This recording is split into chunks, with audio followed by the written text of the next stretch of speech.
आज का टॉपिक है गंदगी।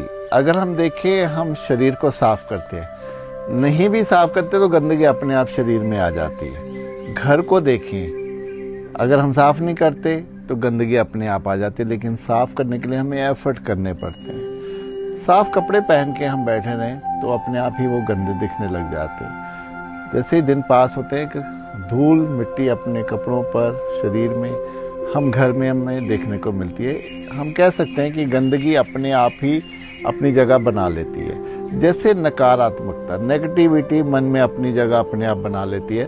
पॉजिटिव रहने के लिए हमें बहुत से एफर्ट्स करने पड़ते हैं।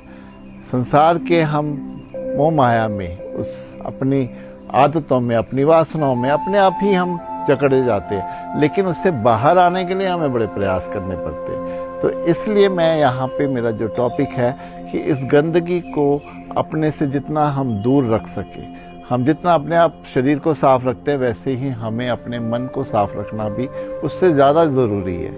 अब उसको साफ रखने के लिए हमें एक तो ज्ञान की बातें हमेशा ही सुनते रहना पड़ेगा, हमें ध्यान की तरफ भी जाना पड़ेगा। हम जितना हो सके अपने एकांत में अपने साथ बैठें, जितना हो सके हम कम बोलें। अगर हम इस रास्ते को अपना लेते हैं तो फिर जो मन की गंदगी है उससे हम धीरे धीरे पार होना शुरू होते हैं, धीरे धीरे हमारी सफाई होनी शुरू होती है। क्योंकि ये जो गंदगी हमारे मन की है, हमारे विचारों में झलकती है, हमारी भावनाओं में झलकती है, हमारे कर्मों में वो आना शुरू हो जाती है। अब इस गंदगी से बाहर आने के लिए सबसे ज़रूरी है कि अपने आप को ईश्वर की राह पर, अध्यात्म की राह पर भी हमें लाना पड़ेगा।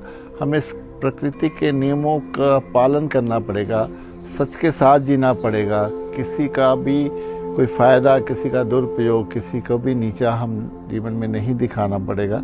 लाइक दिस, अगर हम ये चलते हैं तो फिर ये गंदगी से जैसे जैसे हम उभरते चले जाते हैं, वैसे वैसे ही हम अपने भीतर की सफाई करते चले जाते हैं। और एक समय ऐसा आता है कि जब हम थोड़े भीतर से अपने आप को साफ लगने लगते हैं, महसूस करने लगते हैं, तभी वो उसकी ईश्वर की झलक हमें दिखने लगती है, हमें उसकी अनुभूति होने लगती है। वो शांति, जो आनंद, जो खुशी हम हरदम अपने भीतर महसूस करते हैं, वो ही ईश्वर की झलक है।